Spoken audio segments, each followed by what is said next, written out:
today's guest really doesn't need any introduction. I think I first met Eric about 25 years ago when he came to Stanford Business School as CEO of Novell. He's done a few things since then at Google, starting I think 2001, and Schmidt Futures starting in 2017, and done a whole bunch of other things you can read about. But he can only be here until 5:15, so I thought we'd dive right into some questions. And I know you guys have sent some as well. I have a bunch written here, but what we just talked about upstairs was even more interesting. So I'm just going to start with that, Eric, if that's okay, which is where do you see AI going in the short term, which I think you defined as the next year or two? Things have changed so fast. I feel like every 6 months I need to sort of give a new speech on what's going to happen. Can anybody here, a bunch of computer scientists in here, can anybody explain what a 1,000,000 token context window is for the rest of the class? Over here. Go ahead. So say your name. Tell us what it does. Basically, it allows you to prompt with like 1,000,000 tokens or 1,000,000 words or whatever you decide to do. So you can ask a 1,000,000-word question. Yes, I know this is a very large direction in Gemini right now. No, they're going to 10. Yes, 10 million, yes. Yeah, and Anthropic is at 200,000 going to 1,000,000 and so forth. You can imagine OpenAI has a similar goal. Can anybody here give a technical definition of an AI agent? Again, computer scientist. Yes, sir. My name's Jared. An AI agent is going to be something that acts in some kind of way. So that might be calling pages on the web, buying things on your behalf. Could be a number of different things along these lines. There are various different concepts. Yeah, so an agent is something that does some kind of a task. Another definition would be that it's an LLM with state and memory. Okay. Can anybody, again, computer scientists, can any of you define text to action?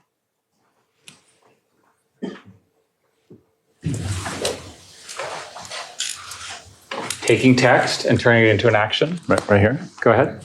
Yes. Instead of taking text and turning it into more text. More text. Taking text and have the AI trigger actions based on this process. So another definition would be language to Python. A programming language I never wanted to see survive. and everything in AI is being done in Python. There's a new language called Mojo that has just come out, which looks like they finally have addressed AI programming, but we'll see if that actually survives over the dominance of Python. One more technical question. Why is NVIDIA worth $2 trillion and the other companies are struggling? Technical answer. I think it just boils down to like most of the code needs to run with CUDA optimizations that currently only NVIDIA GPUs support. So like other companies can make whatever they want to, but unless they have the 10 years of software there, you don't have the machine learning optimization strategy. I like to think of CUDA as the C programming language for GPUs. Yeah. Right. That's the way I like to think of it. It was founded in 2008. I always thought it was a terrible language. And yet it's become dominant. There's another insight. There's a set of open source libraries which are highly optimized to CUDA and not anything else. And everybody who builds all these stacks, right, this is completely missed in any of the discussions, right? It's technically called VLLM and a whole bunch of libraries like that. Highly optimized to CUDA, very hard to replicate that if you're a competitor. So what does all this mean? In the next year, you're going to see very large context windows, agents, and text to action. When they are delivered at scale, it's going to have an impact on the world at a scale that no one understands yet. Much bigger than the horrific impact we've had by social media, right, in my view. So here's why. In a context window, you can basically use that as short-term memory. And I was shocked that context windows get this long. The technical reasons have to do with the fact that it's hard to serve, hard to calculate, and so forth. The interesting thing about short-term memory is when you feed you ask it a question, read 20 books, you give it the text of the books is the query, and you say, tell me what they say, it forgets the middle, which is exactly how human brains work too, right? That's where we are. With respect to agents, there are people who are now building essentially LLM agents. And the way they do it is they read something like chemistry, they discover the principles of chemistry, and then they test it. And then they add that back into their understanding, right? That's extremely powerful. And then the third thing, as I mentioned, is text action. So I'll give you an example. The government is in the process of trying to ban TikTok. We'll see if that actually happens. If TikTok is banned, here's what I propose each and every one of you do. Say to your LLM the following. Make me a copy of TikTok, steal all the users, steal all the music, put my preferences in it, produce this program in the next 30 seconds, release it, and in 1 hour, if it's not viral, do something different along the same lines. That's the command. Boom, boom, boom, boom, right?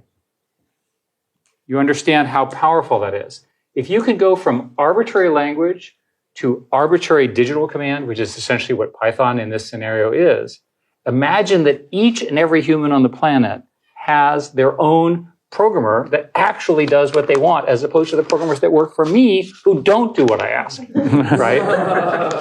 The programmers here know what I'm talking about. So imagine a non-arrogant programmer that actually does what you want, and you don't have to pay all that money to. And there's infinite supply of these programs. And this is all within the next year or two. Very soon. Those three things, and I'm quite convinced it's the union of those three things that will happen in the next wave. So you asked about what else is going to happen. Every 6 months I oscillate. So we're on it's an even odd oscillation. So at the moment, the gap between the frontier models, of which there are now only 3, I'll review who they are, and everybody else, appears to me to be getting larger. 6 months ago, I was convinced that the gap was getting smaller. So I invested lots of money in the little companies. Now I'm not so sure. And I'm talking to the big companies, and the big companies are telling me that they need 10 billion, 20 billion, 50 billion, 100 billion. Stargate is 100 billion, right? They're very, very hard. Sam Altman is a close friend. He believes that it's going to take about 300 billion, maybe more. I pointed out to him that I'd done the calculation on the amount of energy required. And I then, in the spirit of full disclosure, went to the White House on Friday and told them that we need to become best friends with Canada. Because Canada has really nice people, helped invent AI, and lots of hydropower. Because we as a country do not have enough power to do this. The alternative is to have the Arabs fund it. And I like the Arabs personally. I spent lots of time there, right? But they're not going to adhere to our national security rules, whereas Canada and the US are part of a triumvirate where we all agree on. So these $100 billion, $300 billion data centers, electricity starts becoming the scarce resource. And by the way, if you follow this line of reasoning, why did I discuss CUDA and NVIDIA? If $300 billion is all going to go to NVIDIA, you know what to do in the stock market. Okay. That's not a stock recommendation. I'm not a licensed. Well, part of it, so we're going to need a lot more chips, but Intel is getting a lot of money from the U.S. government, AMD, and they're trying to build, fabs in Korea. Raise your hand if you have an Intel computer in your an Intel chip in any of your computing devices. Okay, so much for the monopoly. Well, that's the point, though. They once did have a monopoly. Absolutely. And NVIDIA has a monopoly now. So are those barriers to entry, like CUDA, is there something that so I was talking to Percy Lang the other day. He's switching between TPUs and NVIDIA chips depending on what he can get access to for That's training because he models. doesn't have a choice. If he had infinite money, he would pick the B200 architecture out of NVIDIA because it would be faster. And I'm not suggesting, it's great to have competition. I've talked to AMD and Lisa Su at great length. Yeah. They have built a thing which will translate from this CUDA architecture that you were describing to their own, which is called ROCm. It doesn't quite work yet.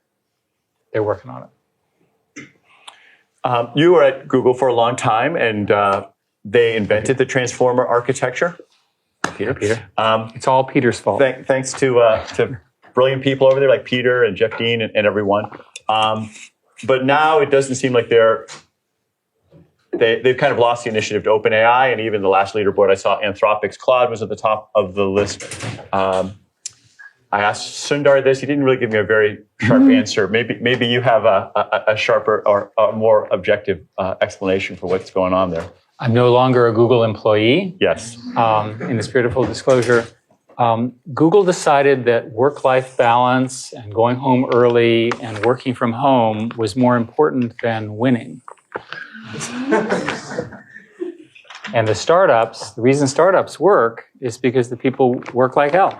And I'm sorry to be so blunt, but the fact of the matter is if you all leave the university and go found a company, you're not going to let people work from home and only come in 1 day a week if you want to compete against the other startups.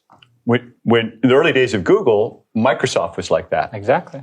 But now it seems to be... And there's a long history of, in my industry, our industry, I guess, of companies winning in a genuinely creative way and really dominating a space and not making the next transition. It's very well documented.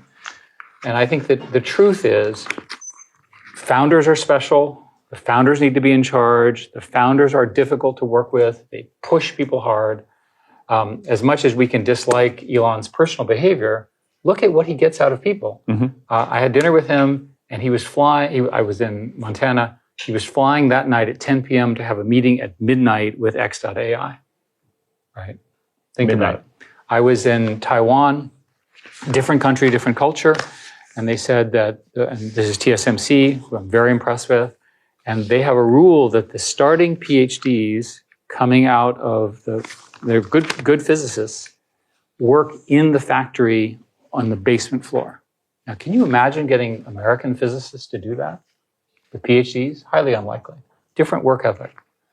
And the problem here, the reason I'm being so harsh about work is that these are systems which have network effects. So time matters a lot. And in most businesses, time doesn't matter that much, right? You have lots of time. Coke and Pepsi will still be around, and the fight between Coke and Pepsi will continue to go on, and it's all glacial, right? When I dealt with telcos, the typical telco deal would take 18 months to sign, right? There's no reason to take 18 months to do anything. Get it done. It's just, we're in a period of maximum growth, maximum gain.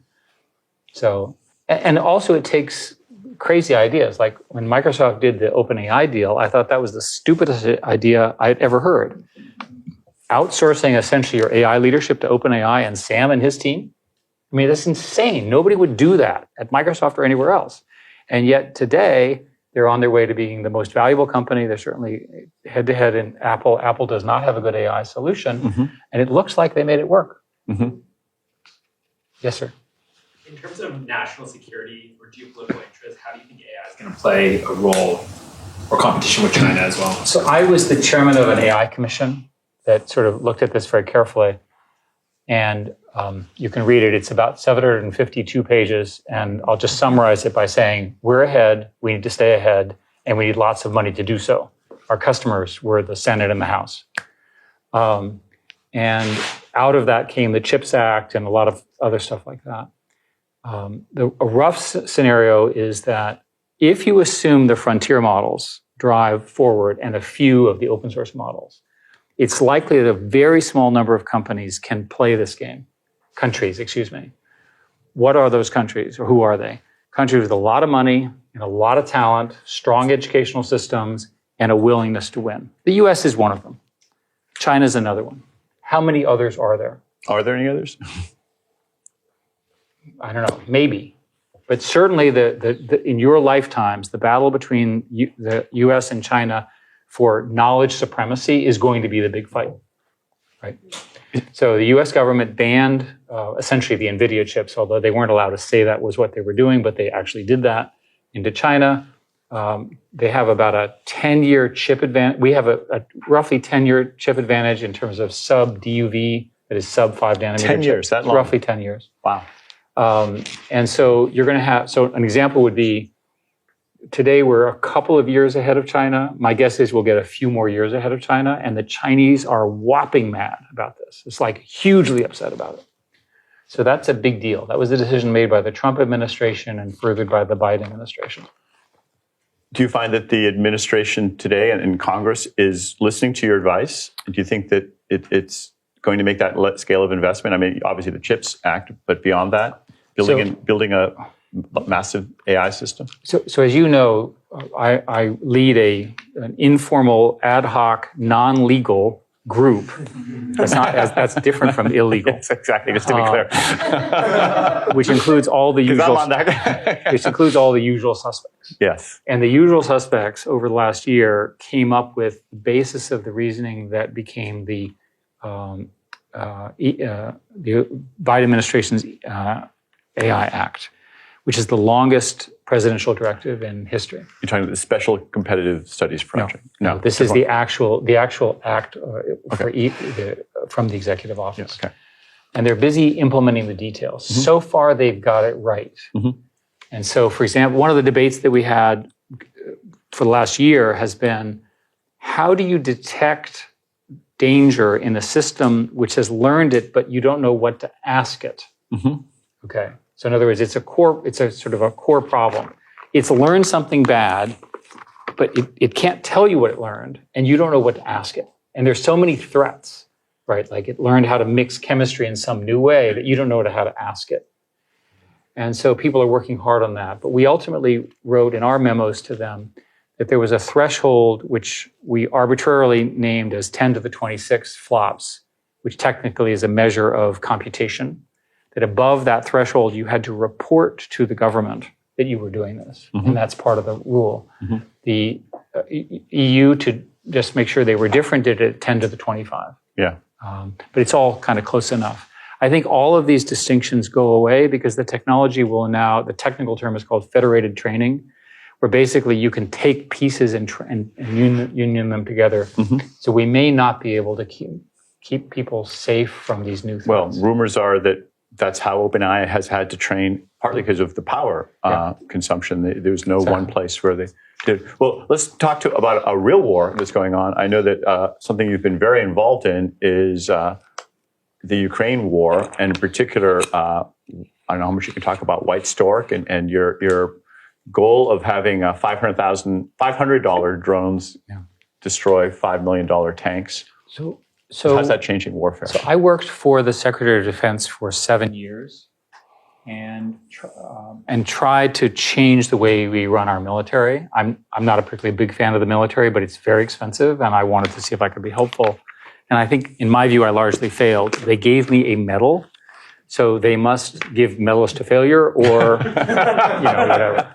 But my self-criticism was nothing has really changed, and the system in America is not going to lead to real innovation. So watching the Russians use tanks to destroy apartment buildings with little old ladies and kids just drove me crazy. So I decided to work on a company with your friend, Sebastian Thrun, and as a former faculty member here, and a whole bunch of Stanford people. And the idea basically is to do two things. Use AI in complicated, powerful ways for these essentially robotic war. And the second one is to lower the cost of the robots. Now you sit there and you go, why would a good liberal like me do that? And the answer is that the whole theory of armies is tanks, artillery, and mortar, and we can eliminate all of them.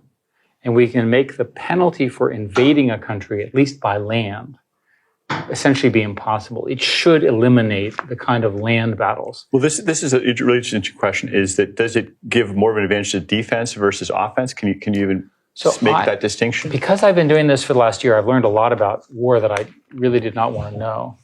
And one of the things to know about war is that the offense always has the advantage because you can always overwhelm the defensive systems.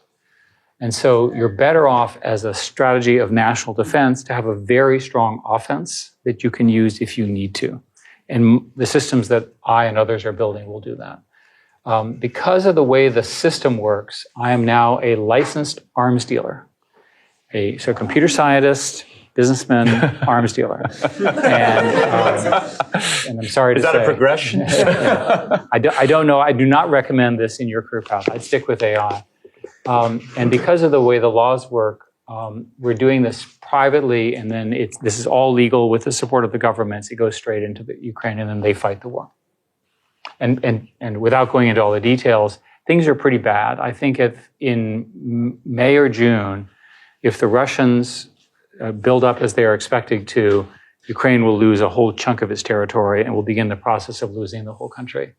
So the situation is quite dire. And if anyone knows Marjorie Taylor Greene, I would encourage you to delete her from your contact list, because she's the one, a single individual is blocking the provision of some number of billions of dollars to save an important democracy.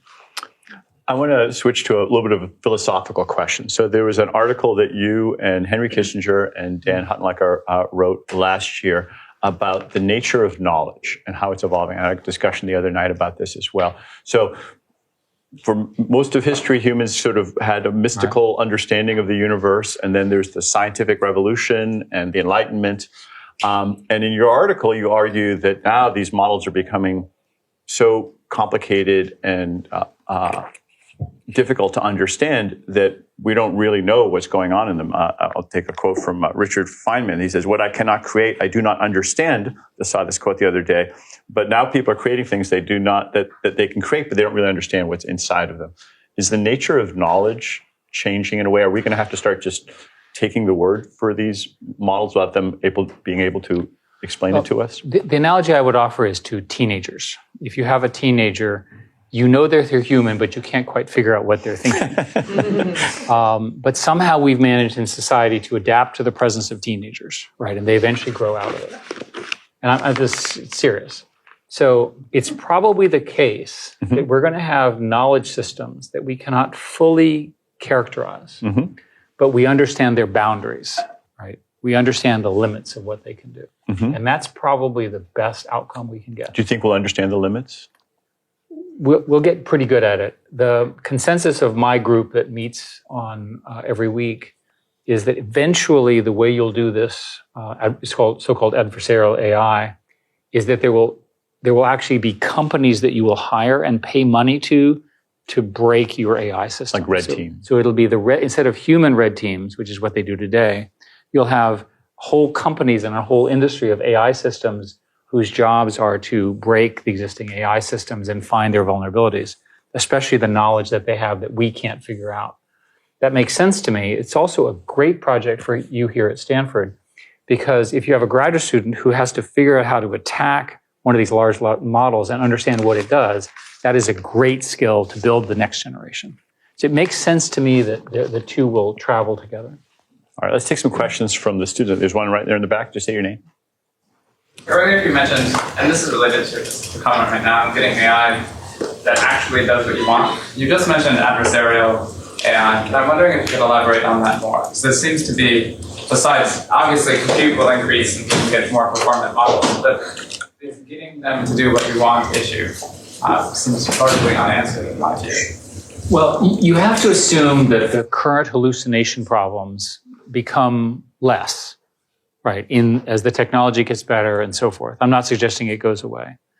And then you also have to assume that there are tests for efficacy. So there has to be a way of knowing that the thing succeeded.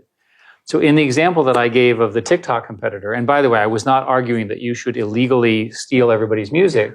What you would do if you're a Silicon Valley entrepreneur, which hopefully all of you will be, is if it took off, then you'd hire a whole bunch of lawyers to go clean the mess up, right? But if nobody uses your product, it doesn't matter that you stole all the content. And do not quote me, right? Right? You're on camera. Yeah, that's right. But you see my point. In other words, Silicon Valley will run these tests and clean up the mess.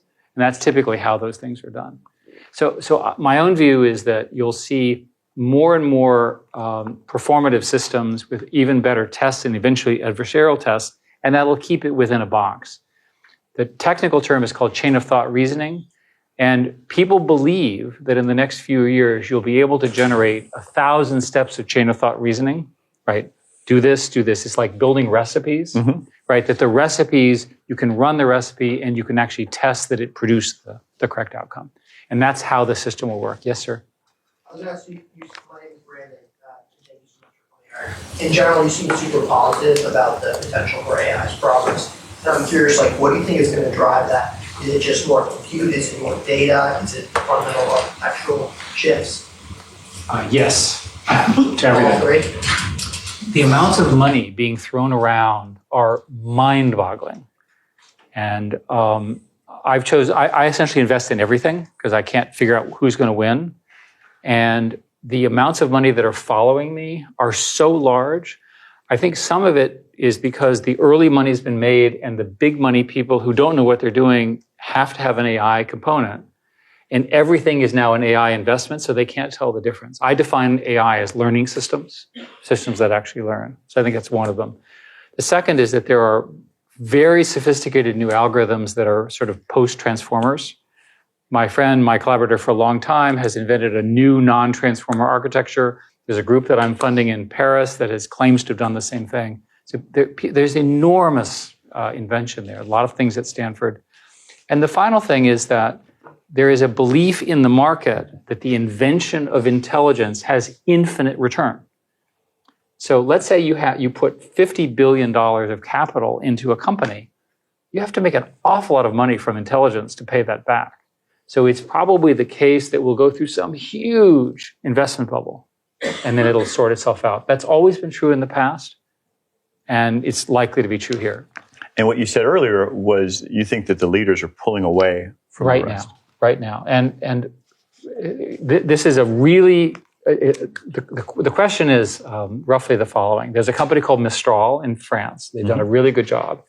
And I'm obviously an investor. They have produced their second version. Their third model is likely to be closed because it's so expensive. They need revenue and they can't give their model away. So this open source versus closed source debate in our industry is huge. And my entire career was based on people being willing to share software in open source. Everything about me is open source. Much of Google's underpinnings were open source. Everything I've done technically. And yet it may be that the capital costs, which are so immense, fundamentally changes how software is built. You and I were talking, my own view of software programmers is that software programmers' productivity will at least double. There are 3 or 4 software companies that are trying to do that. I've invested in all of them in the spirit. And they're all trying to make software programmers more productive. The most interesting one that I just met with is called Augment. And I always think of an individual programmer, and they said, that's not our target. Our target are these 100-person software programming teams on millions of lines of code where nobody knows what's going on. Well, that's a really good AI thing. Will they make money? I hope so. So a lot of questions here. Yes, ma'am. Hi. So at the very beginning, you mentioned that there's the combination of the context window expansion, the agents, and the text to action is going to have unimaginable impacts. First of all, why is the combination important? And second of all, I know that you're not like a crystal ball and you can't necessarily tell the future, but why do you think it's beyond anything that we could imagine? I think largely because the context window allows you to solve the problem of recency. The current models take a year to train, roughly 18 months, 6 months of preparation, 6 months of training, 6 months of fine tuning. So they're always out of date. Context window, you can feed what happened. Like you can ask it questions about the Hamas-Israel war, right, in a context. That's very powerful. It becomes current like Google. In the case of agents, I'll give you an example. I set up a foundation, which is funding a nonprofit. It starts, I don't know if there's chemists in the room. I don't really understand chemistry. There's a tool called ChemCrow, C-R-O-W, which was an LLM-based system that learned chemistry. And what they do is they run it to generate chemistry hypotheses about proteins, and then they have a lab which runs the tests overnight, and then it learns. That's a huge accelerant in chemistry, material science, and so forth. So that's an agent model. And I think the text to action can be understood by just having a lot of cheap programmers, right? And I don't think we understand what happens, and this is, again, your area of expertise, what happens when everyone has their own programmer. And I'm not talking about turning on and off the lights. I imagine, another example, for some reason you don't like Google. So you say, build me a Google competitor. Yeah, you personally, you don't build me a Google competitor, search the web, build a UI, make a good copy, add generative AI in an interesting way, do it in 30 seconds, and see if it works, right? So a lot of people believe that the incumbents, including Google, are vulnerable to this kind of an attack. Now, we'll see. There were a bunch of questions that were sent over by Slido. I want to get, some of them were upvoted. So here's one. We talked a little bit about this last year. How can we stop AI from influencing public opinion, misinformation, especially during the upcoming election? What are the short and long-term solutions from? Most of the misinformation in this upcoming election and globally will be on social media. And the social media companies are not organized well enough to police it. If you look at TikTok, for example, there are lots of accusations that TikTok is favoring one kind of misinformation over another. And there are many people who claim without proof that I'm aware of that the Chinese are forcing them to do it. I think we have a mess here. And the country's going to have to learn critical thinking. That may be an impossible challenge for the US. But the fact that somebody told you something does not mean that it's true. Well, could it go too far the other way, that there's things that really are true and nobody believes anymore? You get, some people call it epistemological crisis, that now, Elon says, no, I never did that. Prove it. Well, let's use Donald Trump. Okay. Look, I think we have a trust problem in our society. Democracies can fail. And I think that the greatest threat to democracy is misinformation, because we're going to get really good at it. When I managed YouTube, the biggest problems we had on YouTube were that people would upload false videos and people would die as a result. And we had a no-death policy. Shocking. And it was just horrendous to try to address this. Yeah. And this is before generative AI. I don't have a good answer. One technical is not an answer, but one thing that seems like it could mitigate that, I don't understand why it's more widely used, is public key authentication. That when Joe Biden speaks, why isn't it digitally signed like SSL is? Or when that celebrities or public figures or others, couldn't they have a public key? Yeah, it's a form of public key, and then some form of certainty of knowing how the system. When I send my credit card to Amazon, I know it's Amazon. So I wrote a paper and published it with Jonathan Haidt, who's the one working on the anxiety generation stuff. It had exactly zero impact. And he's a very good communicator. I probably am not. So my conclusion was that the system is not organized to do what you said. But you had a paper advocating what we did that advocating your proposal. Okay, my proposal. Yeah. No, what you said. Yeah, right. And my conclusion is the CEOs in general are maximizing revenue. To maximize revenue, you maximize engagement. To maximize engagement, you maximize outrage. The algorithms choose outrage because that generates more revenue, right? Therefore, there's a bias to favor crazy stuff. And on all sides. I'm not making a partisan statement here. That's a problem. That's got to get addressed. In a democracy, and my solution to TikTok, we talked about this earlier privately, is when I was a boy, there was something called the equal time rule. Because TikTok is really not social media, it's really television, right? There's a programmer making the numbers, by the way, are 90 minutes a day, 200 TikTok videos per TikTok user in the United States. It's a lot, right? So, and the government is not going to do the equal time rule, but it's the right thing to do. Some form of balance that is required. All right, let's take some more questions. Two quick questions. One, economic impact of LLMs. Slower, like labor market impacts, slower than you originally anticipated, and Chegg and customer service people. And then two, do you think academia deserves or should get AI subsidies, or do you think they should just partner with big players out there? I pushed really, really hard on getting data centers for universities. If I were a faculty member in the computer science department here, I would be beyond upset that I can't build the algorithms with my graduate students that will do the kind of PhD research. And then I'm forced to work with these. And the companies have not, in my view, been generous enough with respect to that. The faculty members that I talk with, many of whom you know, spend lots of time waiting for their credits from Google Cloud, and then that's terrible. This is an explosion. We want America to win. We want American universities, there's lots of reasons to think that the right thing to do is to get it to them. So I'm working hard on that. and your first question was labor market impact. I'll defer to the real expert here. As your amateur economist taught by Eric, I fundamentally believe that the sort of college education, high skills task will be fine because people will work with these systems.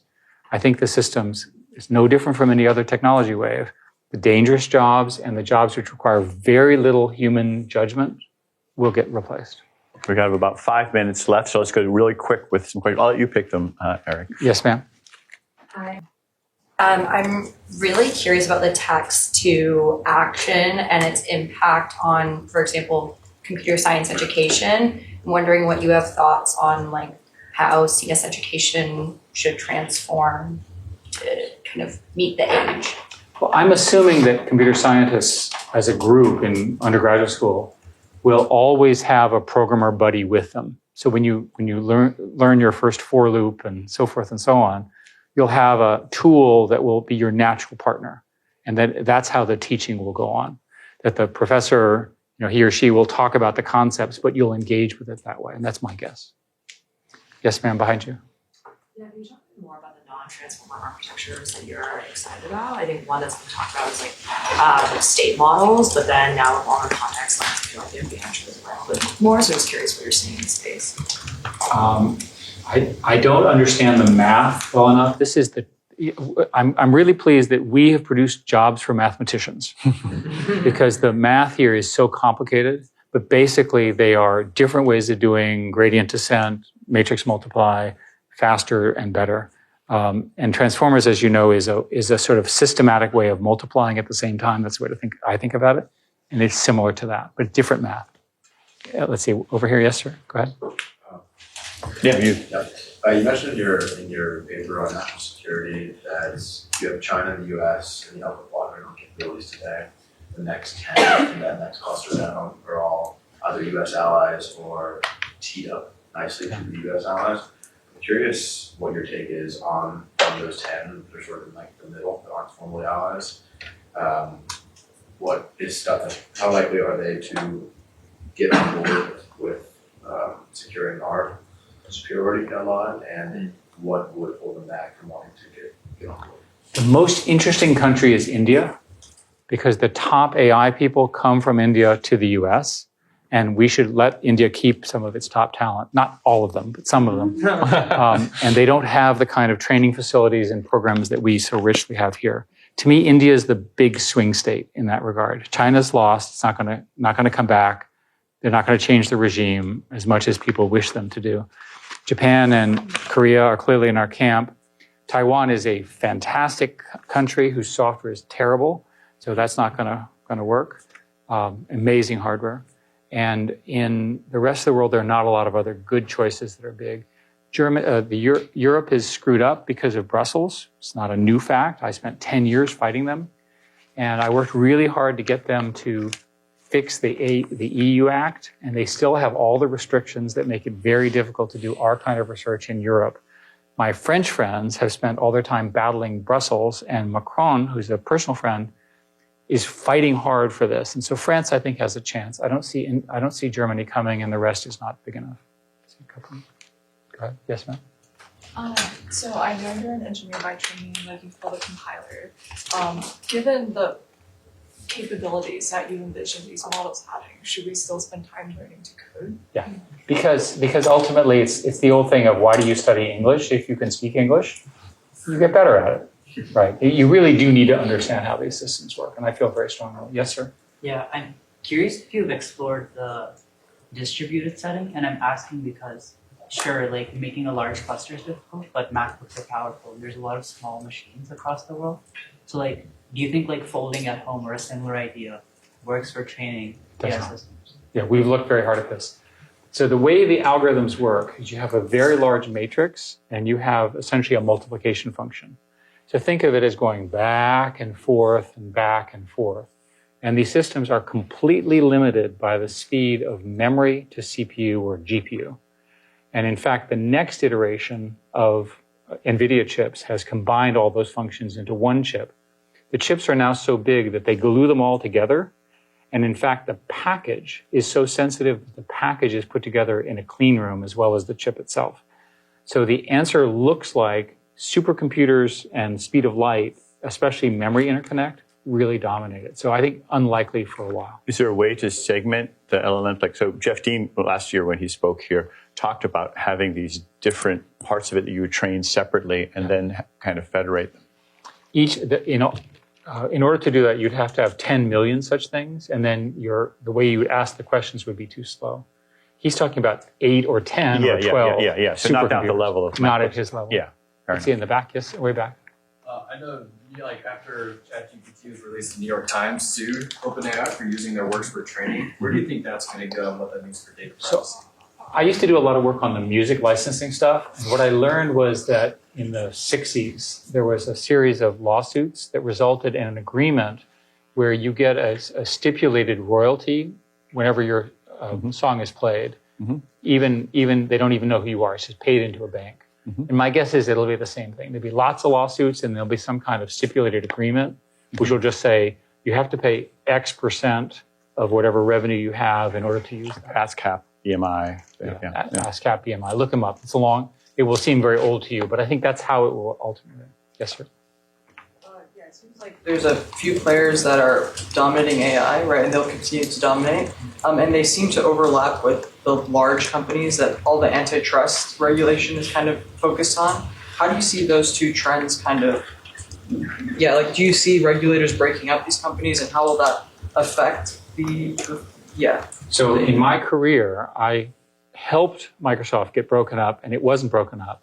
And I fought for Google to not be broken up, and it's not been broken up. So it sure looks to me like the trend is not to be broken up. As long as the companies avoid being John D. Rockefeller the senior, and I studied this, look it up, it's how antitrust law came, I don't think the governments will act. The reason you're seeing these large companies dominate is who has the capital to build these data centers, right?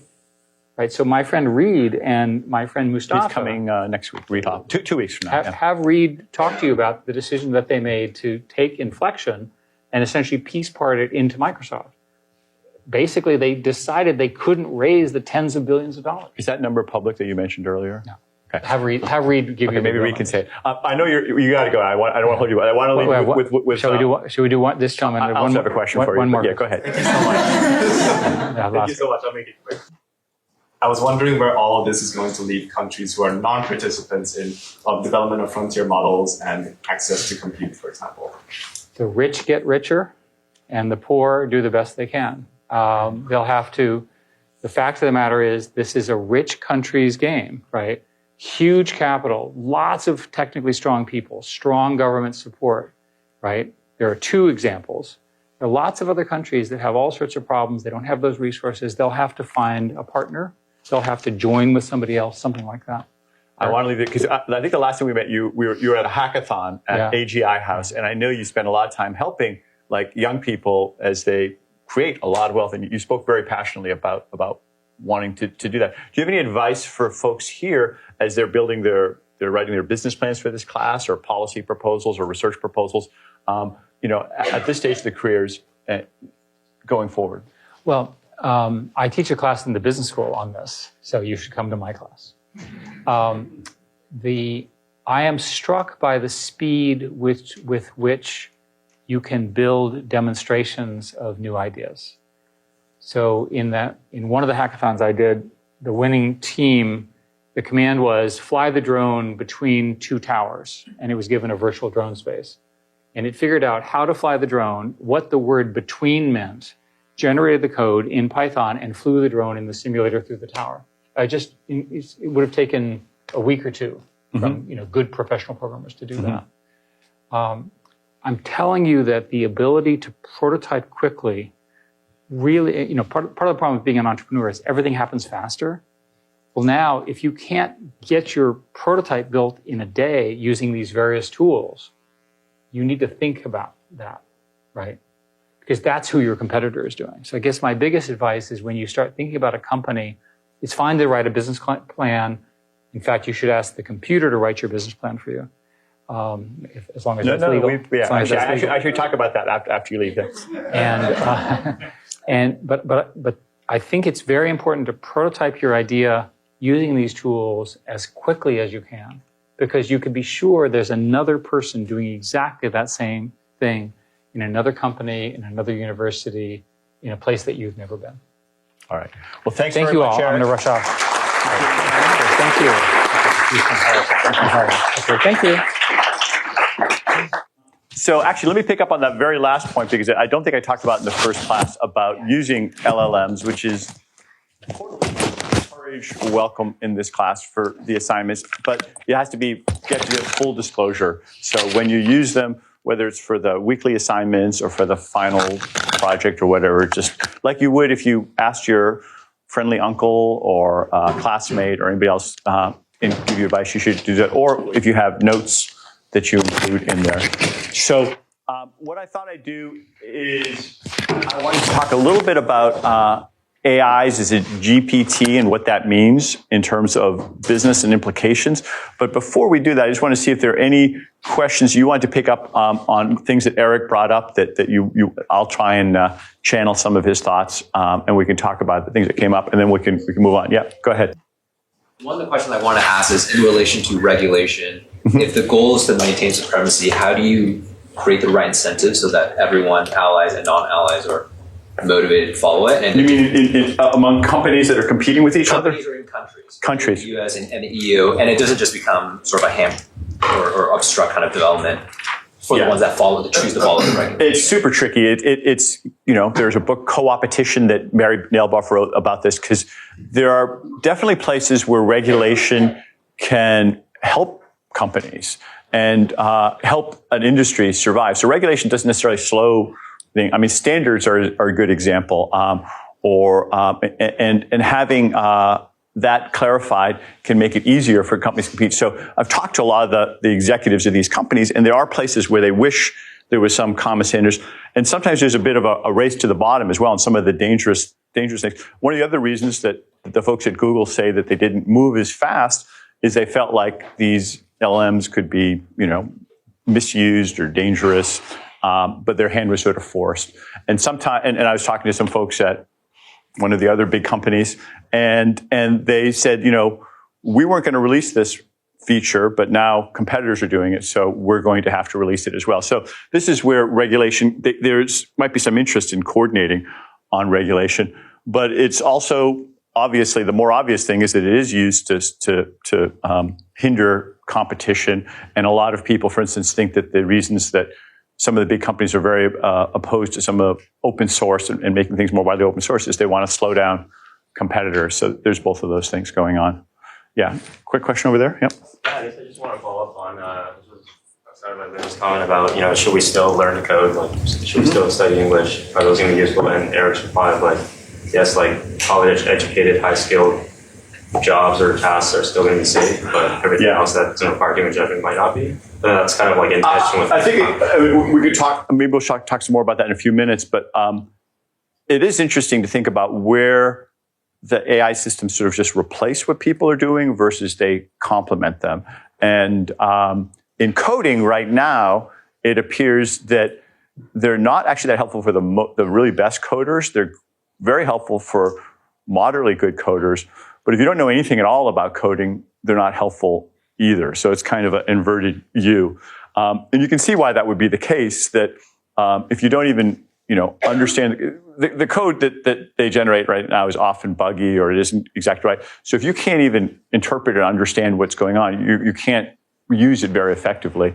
And for now, the very best coders, it appears that the code that is generated just isn't at that level. So you get that U-shape. But that means if you are sort of don't know any coding, you do need to have some in order for it to be useful.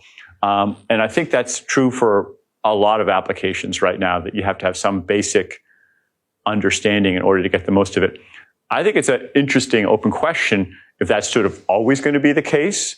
I put up at the last class very briefly this slide that had level 0 through 5 autonomous cars.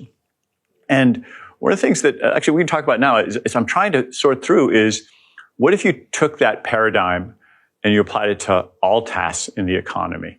Like, how many would they go through? So with autonomous cars, we aren't really at level 5 very much, although I don't know how many of you guys have ridden in a Waymo. I mean, one of the Waymo cars. So that one seems pretty good, although Sebastian Thrun, who I rode in it with, says it's just incredibly expensive right now, that it's not, that they probably lose $50 to $100. He doesn't know, he's not there. He started the program, but he's not there anymore. But just all of the costs of running it, it's not practical. Maybe it'll get down the curve, LiDAR will get cheaper, et cetera.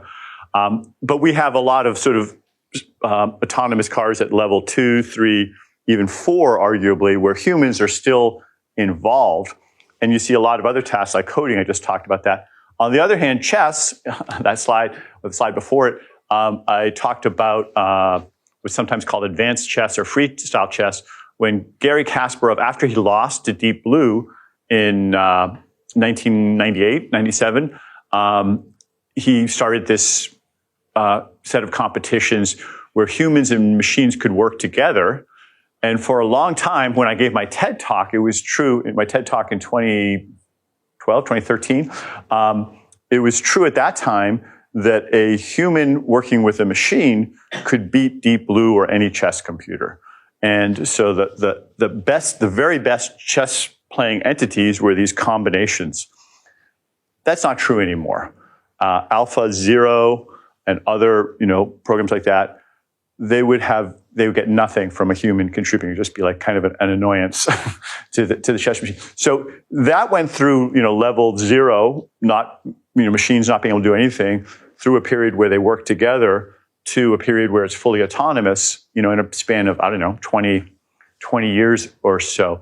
It would be interesting if anybody wants to work on a research project, or if any of you guys have thoughts right now, what are the criteria for which kinds of tasks in the economy will be in that middle zone? Because that middle zone is kind of a nice one for us humans, where, the machines are helping us, but humans are still indispensable to creating value.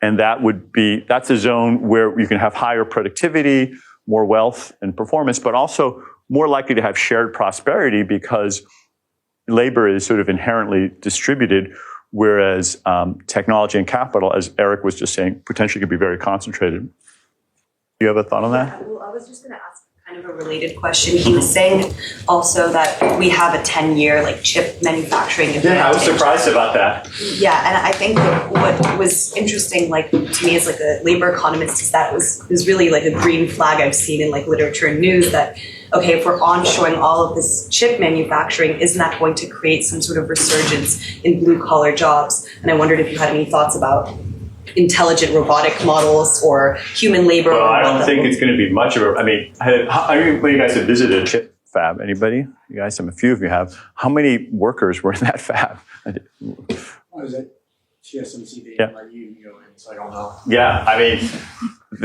okay, so the answer is 0. The reason they don't let anyone go in, because we humans are too clumsy and dirty, and we can't, so it's all robotic. It's sealed inside. So there is work to, bring stuff to them, et cetera. And if a robot falls over or something goes wrong, they have to put on, you've probably seen these they look like spacesuits. They have to go in, and then they kind of maybe adjust something, and then they go back out and hope they didn't break anything. So it's basically lights out. Yeah, I don't think it's, there is some more sophisticated labor required I don't think it's a blue collar research. In fact, one of the reasons that Apple reshored MacBook production to Texas is not because labor is so cheap in Texas or anything. It's that they don't actually require a whole lot of labor anymore. So it's a pretty labor, I think. U.S. manufacturing is surging in terms of output, but in terms of employment, it's not really growing all that much. Yeah. Let's go over here. Yeah. An inflection point coming for AI agents or text action models in the next year? Oh yeah, no. What he said, Eric, I'm hearing similar thing. Actually, he had a really nice way of putting those 3 trends. I've heard about them all separately, but I think it was good to bring them all together. Earlier today, I was talking to Andrew Ng, and he's been beating this drum about agents in particular as being sort of the wave of 2024, where Andrew had a nice way of describing it that, like, as you guys know, like if you have an LLM, I don't know, write an essay or something like that, it writes it one word at a time, and it just goes through in one pass and writes the essay. And it's pretty good. But imagine if you had to do that, like no backspace, no chance to, like, you don't make an outline first, you just kind of go through. The agents now will say, okay, first make an outline. That's the first step you do when you write an essay. And then, fill in each paragraph, then go back and see if the flow is right. Now go back and check the voice. Is this the right, level for our audience? Now, and by iterating like that, you can write a much, much better essay or any kind of a task.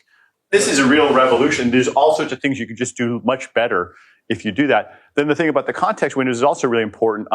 So I'm just going to quote smart people that I know. Eric Horvitz, I was on a panel with him at the GSB. Some of you may have been there last week. And he had this nice taxonomy. People were asking about fine tuning. I think Susan was asking about fine tuning. And he said, well, there's really three ways that you can take a model and have it more customized. One is you can fine tune it, which basically like train it some more. Another is with larger and larger context windows. And the third is with RAG or techniques like that are retrieval augmented generation, where it goes and accesses external data. But these context windows seem to be like remarkably effective now. I guess, as Eric was saying, we thought it was hard. Maybe Peter can explain. But for some reason, we're able to make much, much bigger ones. And now you can load like a whole book or a whole set of books. You can load all sorts of information in there. And that can give you all of the context around it. So that's a pretty big revolution. It's why it opens up a bunch of capabilities that we just didn't have before, including having things much more current, as Eric was saying. Did you want to follow up on that? Yeah. Time, data, and capital, or is because I'm kind of surprised at all. That's a good question. I mean, there's certainly a lot more capital going in, but that kind of begs the questions and comments. Why is all this capital going there as opposed to somewhere else? And I think, if you look at the arc of history, sometimes it looks kind of smooth, but if you look more closely, there's a lot of jumps. There's certain big inventions and smaller inventions. And Andrej Karpathy was saying that, he was playing around with physics, and to really make progress in physics, to be like a top physicist, you have to be like incredibly smart, study a whole lot, and maybe if you're lucky, you could make some small incremental contribution, and some people do. But he says that right now in AI machine learning, we seem to be in an era where there's just a lot of low-hanging fruit, that there have been some breakthroughs, and instead of exhausting the space, like picking all the fruit off of a tree, it's more like combinatorics. In the second machine age, they talk about building blocks. When you put two building blocks together, or Lego blocks, you can make more and more. Right now, we seem to be in an era where there's just a lot of opportunity, and people are recognizing that. And one discovery begets another opportunity. And because of that, it attracts the investment, and more people are involved. And in economics, sometimes when more resources go in, you get diminishing returns, like in agriculture or in mining. Other places, there's increasing returns, and more engineers coming to Silicon Valley makes the existing engineers more valuable, not less valuable. So we seem to be in an era where that's happening, and then the flywheel of the additional investment, the additional dollars for training, all of that makes them more and more powerful. I don't know how long this will continue, but it just seems that there are some technologies that they hit this really fertile period, and there's positive feedback ends up helping. We seem to be in one of those right now.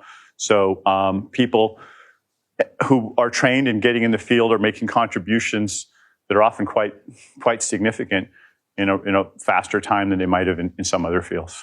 Encouraging all of you guys, I think, are doing the right thing right now. Yeah. Let's take a couple more questions, and then okay. How about over here? So not everyone can sit in the room and have all these discussions, debates around AI.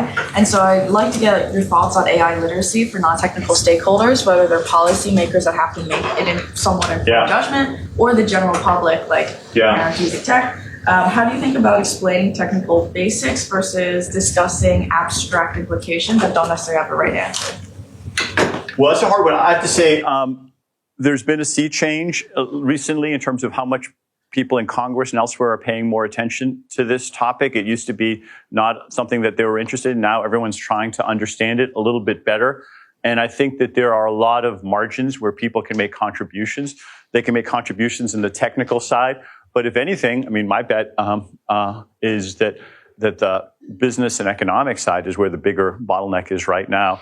That, even if you made enormous contributions to the technology side, there's still a gap converting that into something that will change policy. So understand, if you're into political science or a politician, understanding what are the implications for democracy and for misinformation and power and concentration. Those are things that are not well understood at all.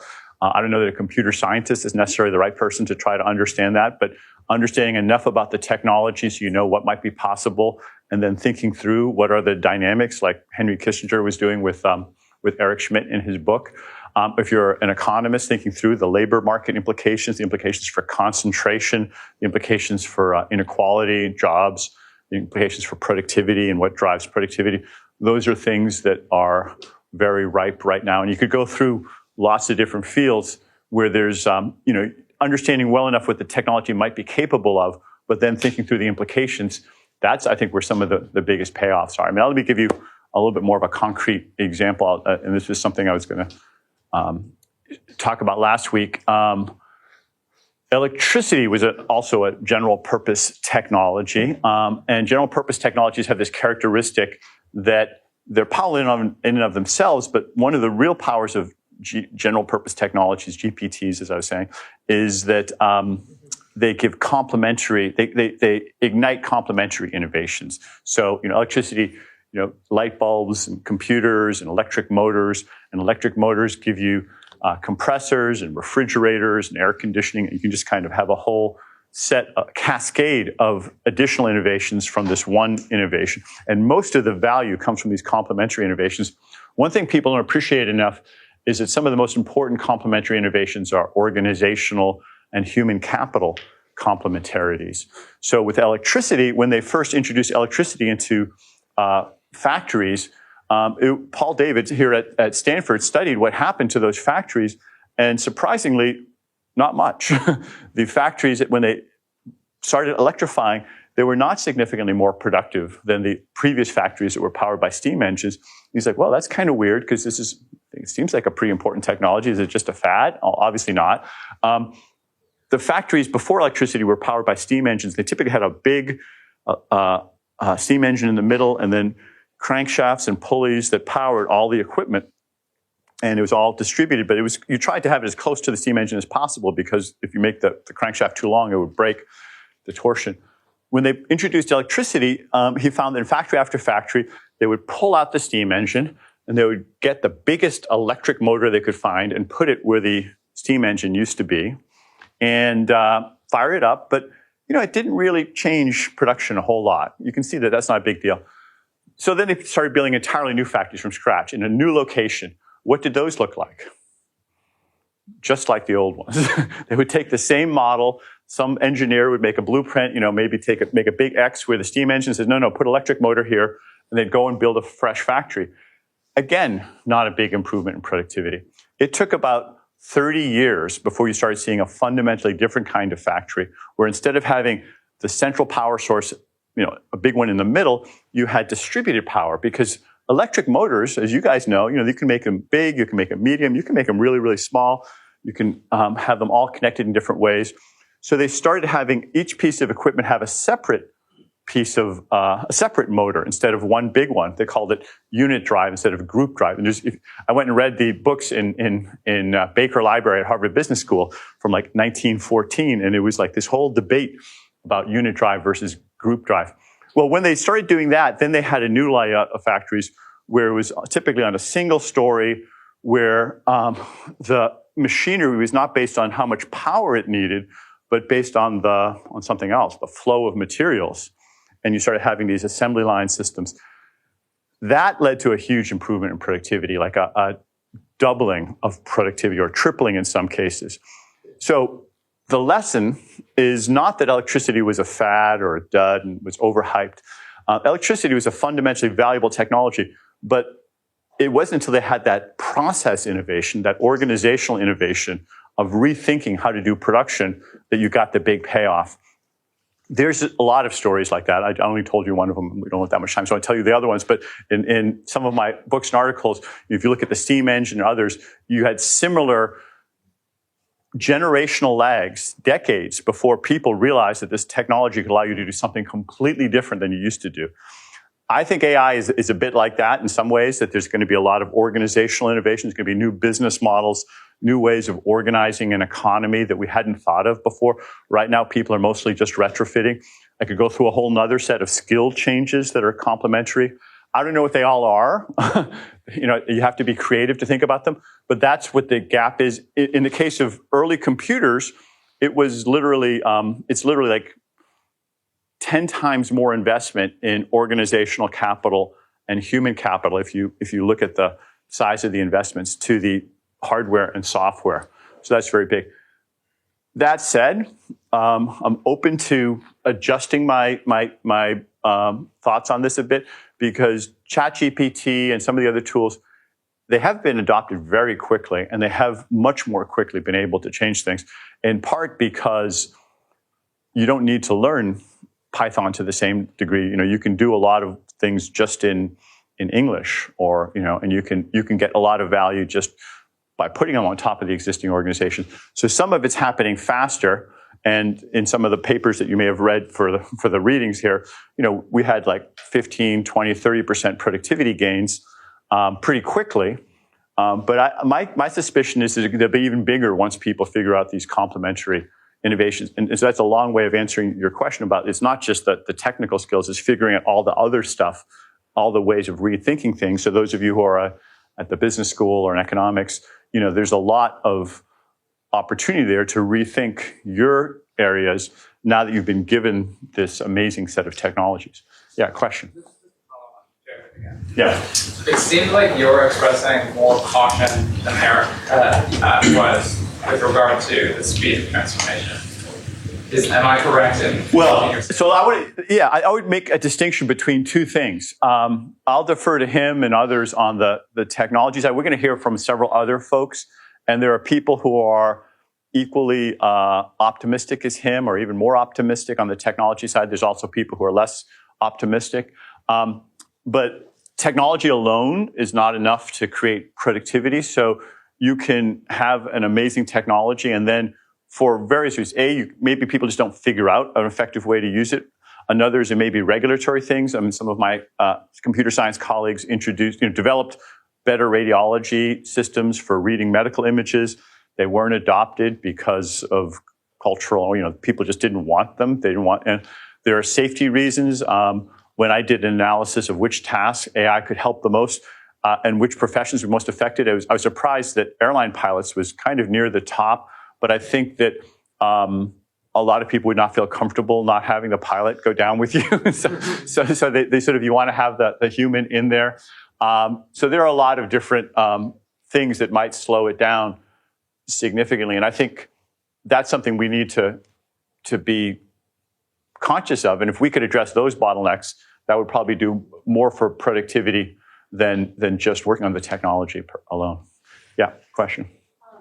So Eric had an interesting comment on data centers in universities, and I think this approaches the larger point of like. And I was going to ask him why doesn't he write a check? But people are asking him that question. Sort of like, what is the role of the university ecosystem? Yeah. Obviously, there's this larger. I'm sure all of the CS professors here are. So I think it'd be great if there were more funding. I mean, the federal government has something called the National AI Resource. That is helping a little bit, but it's in like the millions of dollars, tens of millions of dollars, not billions of dollars, let alone hundreds of billions of dollars. Although Eric did mention to me before class that they're working on something that could be much, much bigger, or he's pushing for something much, much bigger. I don't know if it'll happen. That's for training these really large models. I had a really interesting conversation with Jeff Hinton once. Jeff Hinton, as you know, is sort of like one of the godfathers of deep learning.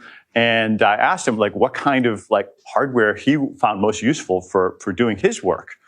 And he was sitting at his laptop and kind of just tapped his MacBook.